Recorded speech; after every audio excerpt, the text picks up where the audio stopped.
राधे राधे, हरे कृष्णा। कैसे हो आप सभी लोग? आशा करती हूँ आप सभी परम मंगल में हो गए, स्वस्थ हो गए, अच्छे हो गए। सर्वप्रथम आप सभी को सटतिला एकादशी की अनंत और अनंत शुभकामनाएं। सटतिला एकादशी का विशेष महत्व है। 6 प्रकार से तिल का उपयोग करना। सटतिला एकादशी सभी एकादशी में भी विशेष मायने रखते हैं। जैसे कि निर्जला एकादशी होती है, देवउठनी एकादशी, वैसे ही सटतिला एकादशी होती है।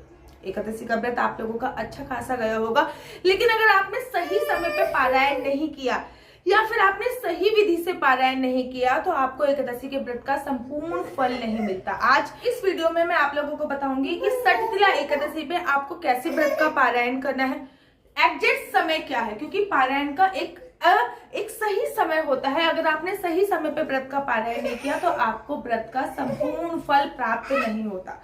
सबसे पहले तो मैं आपको व्रत के पारायण का सही समय बता देती हूँ।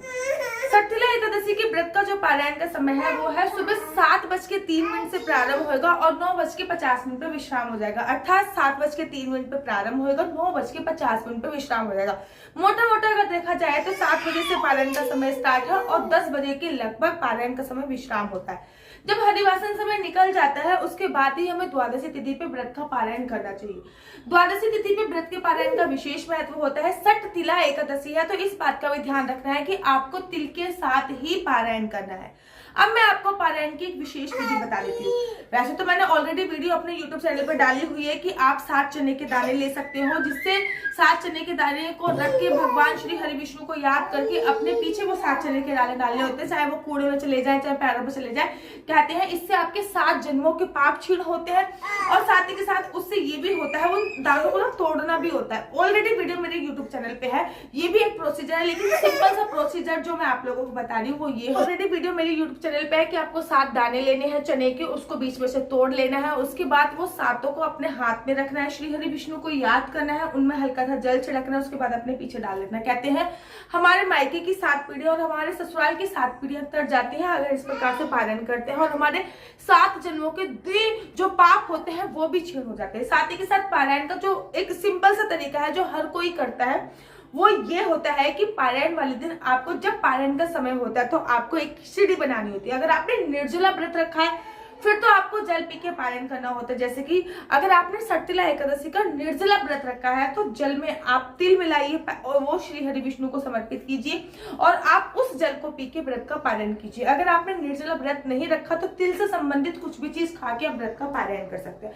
सबसे पहले तो अगर आपके घर पे बाल गोपाल, लड्डू गोपाल है तो आपने उनको जिस जल से स्नान कराया है उस जल का पान करके उसमें थोड़ा सा तिल डालकर उसको 7 बार पिया जाता है और सिर पे लगाया जाता है। ऐसे करके 7 बार करने से आपके व्रत का पारायण हो जाता है। मतलब जिस जल से आपने लड्डू गोपाल को स्नान किया वो जल पहले हाथ में लिया, श्री हरि विष्णु को याद किया और आप पी गए, फिर वो जल हाथ में लिया, श्री हरि विष्णु को याद किया, ऐसे करके 7 बार पीना होता है जिससे आपके व्रत का पारायण हो जाता है। उसके बाद आपको किसी ब्राह्मण को, उससे पहले भी आपको किसी ब्राह्मण को या फिर कुंवारी कन्या को या फिर पशु पक्षियों को या फिर गौ माता को बुला के खाना खिलाना होता है। जो खाने में आपको खिचड़ी प्रसाद देनी होती है या फिर चावल से संबंधित जो भी बनाया है, XYZ आपने जो कुछ भी बनाया है बिना लहसुन प्याज का बनना होता है। सटतिला एकादशी के बाद अगर आप व्रत का पारायण करते हो तो हर खाने में आपको तिल डालना बहुत जरूरी होता है। जैसे कि आपने खिचड़ी बनाई तो तिल डाल दिया, छोले बनाए तो तिल डाल दिया, लेकिन बिना लहसुन प्याज का खाना बनाना चाहिए।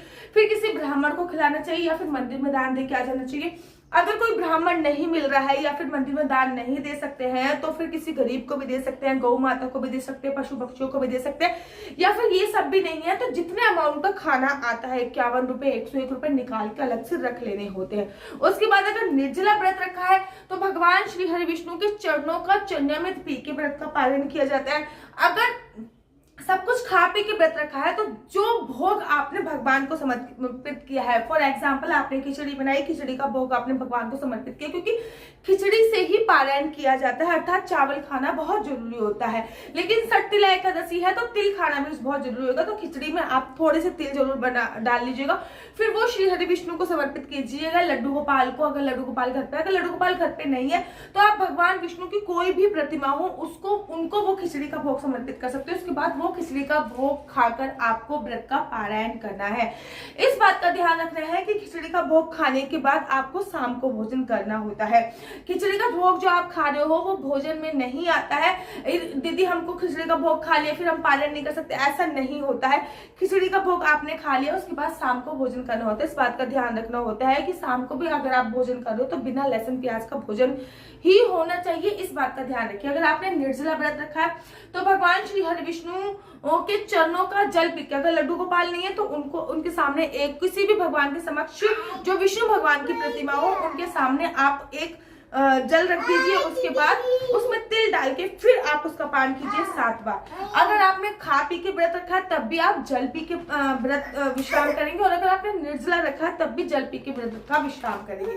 निर्जले में तो जल पी के व्रत का विश्राम हो जाता है, लेकिन जब आप खा पी के व्रत रखते हैं, फलाहार खा पी के व्रत रखते हैं, तब आपको बेसिकली चावल खाने होते हैं। चावल आप किसी भी फॉर्म में बना सकते हो। आप पोहा बना सकते हो, आप खिचड़ी बना सकते हो, आप खीर बना सकते हो, किसी भी फॉर्म में आप चावल बना सकते हो। लेकिन सटतिला एकादशी तो जो भी फॉर्म में आप चावल बना रहे हो उसमें तिल का उपयोग आपको अवश्य करना है। एकादशी कि व्रत का जो पारायण का समय है वो 7 बजे से लेकर 10 बजे तक है, तो 7 बजे से लेकर 10 बजे तक के बीच में आपको एनी हाउ पारायण कर लेना है।